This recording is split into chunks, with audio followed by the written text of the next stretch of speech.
TV.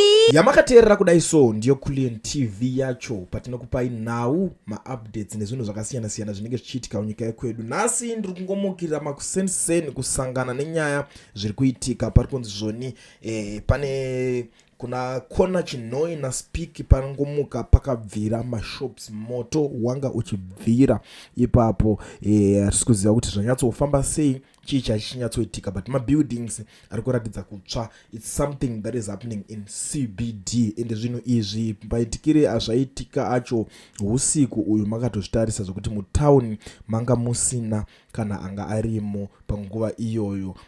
Hamene kuti zvinenge zvanyatsofamba sei. Munoziva kuti sometimes unongonongonzi pamwe ndo vakomana vaya vanorara pamanigirikini mutauni pamwe vanogononge vane zvavanenge vaitawo, but anyway ndo zvimwe zvezvinhu zvinenge zvichiitika. So nhasi tiri pa ma-updates ipapo vaMnangagwa netimu ravo vari kuenda kwamutare kumutare sports club vane nigirikini vari kuda kunosangana ikoko. But chinhu chiri kundishamisa pane program chinhu cheprogram chilist cheche chakanyorwa chiya pane mamwe ma-errors ari serious aitika. Tine zvinhu zvatanotisa ipapo kuti pakanyorwa kunzi Comrade ED Mugabe, and you know what,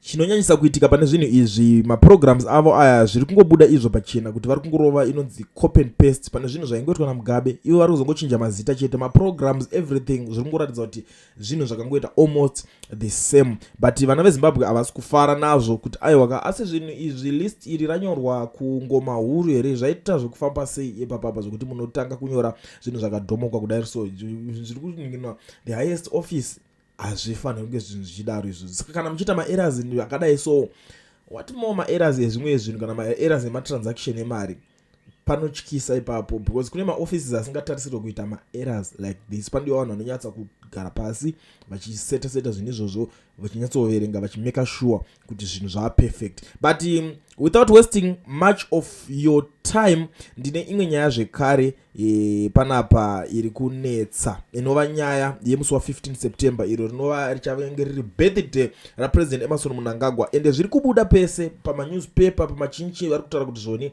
ichava iri holiday. But pane zvandiri kuzoonawo inini nezviri kutaurwa vanhu kakuchinjana mashoko kwavari kuita, ndiri kuona kuti vanhu havasi kuda kuzviteerera izvozvo zvokuti ichange iri holiday, nekuti vanhu vacho maoffices avo pachavo ikoko ari kurwisana.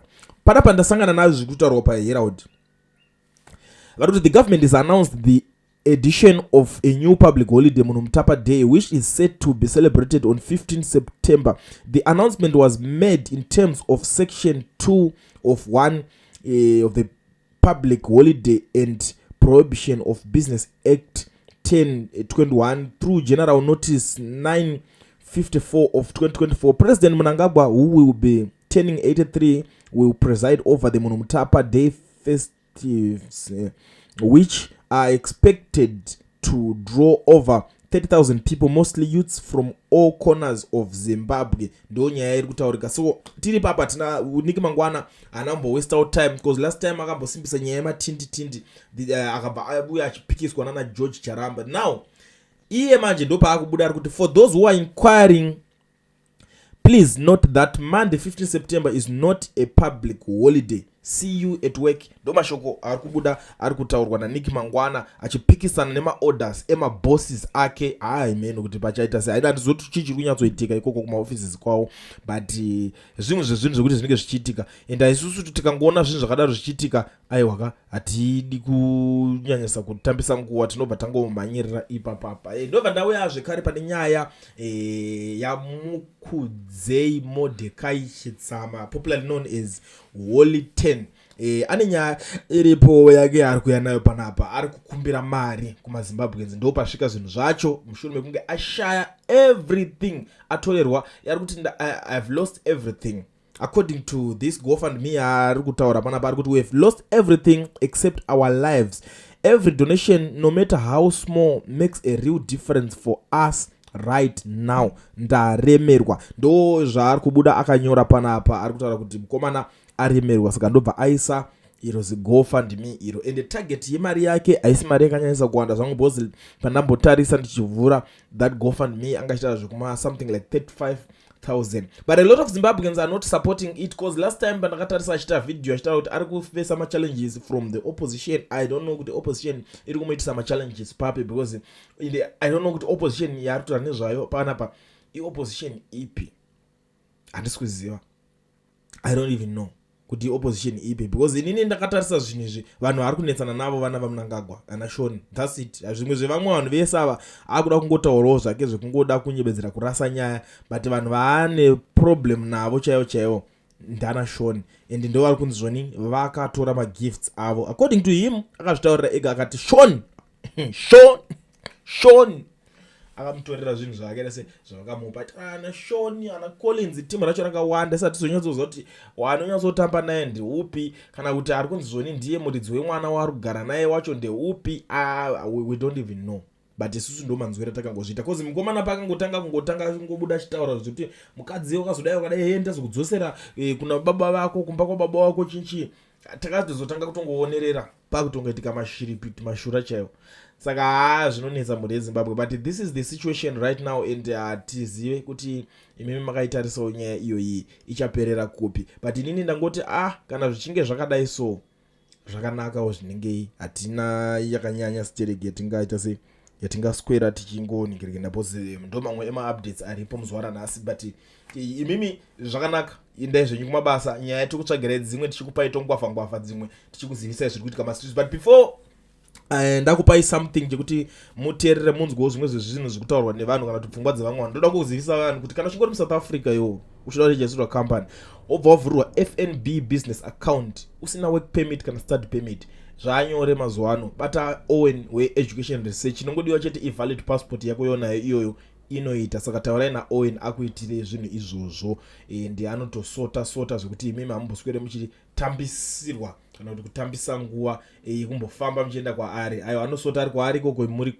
kwamuri ikoko. Kunamba ndakusiyira pascreen dzaOwen rowe mascreenshot zvakaenda zvakadaro. Saka chibva imateerera nyaya ndoda kuti mubva mangonzwa ipo papa muzondudzawo zvamunenge muchifunga in the comment section. Chinhu chimwe chete kule nyika iri kunzi ine nhamo, nyika ina zvipatara zviriko zvakawanda zvinodikwa pachipatara, kubva carpeting eliminated laminated carpet through carpet tiles, cupboards, ceiling, painting, renovation, toilet, mishonga yokugeza maoko vanhu muchipatara vapinda kana kuchinja style yezvinhu zviri muchipatara.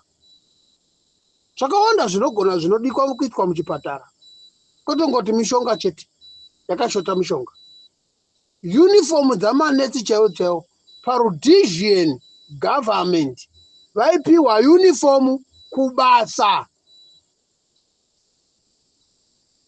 But for fucking today, ZANU-PF, you have to go to the people they are not so now. They are do sewing, and you buy your material. They can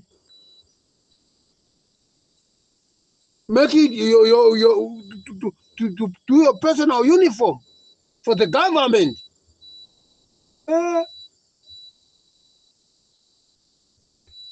But vanenge vachitambisa mari vachirasha mari vachitengera munhu mari mota. Munhu asi ko imi munogomutengera mota sei? Rudo rwenyu nderwei? Makambomusunga machende, makamusungirira machende ake, makasungirira zvitina pamachende ake. Murimi vanhu veZANU-PF.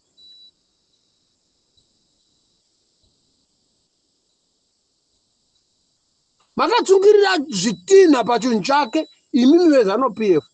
Mwari hwenyu hwamuri kuda kuisa pana madzibaba veshanduko tokumutengera mota ndewei?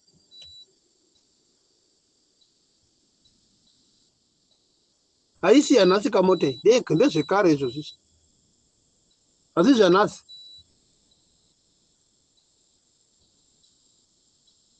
Ko imi munoda kumutengera mota kuti waita sei? Wakuti manzwa achiti wakatadza kutenga mota yega.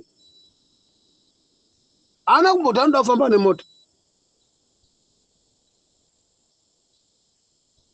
hana mboti anoda mota, anoda madzibaba veshanduko vanoda kuti Zimbabwe ive nechange, everything can be treated equal.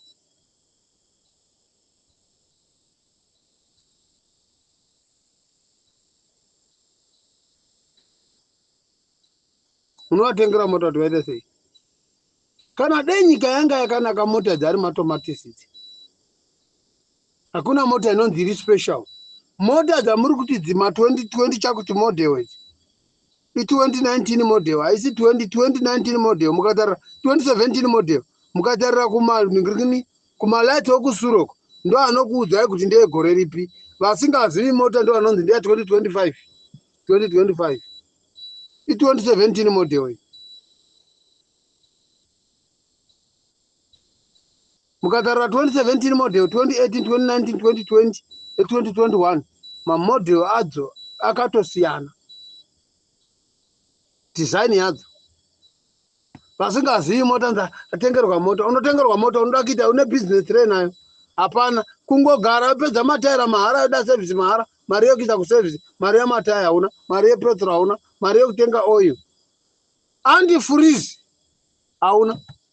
Haputsek nonsense.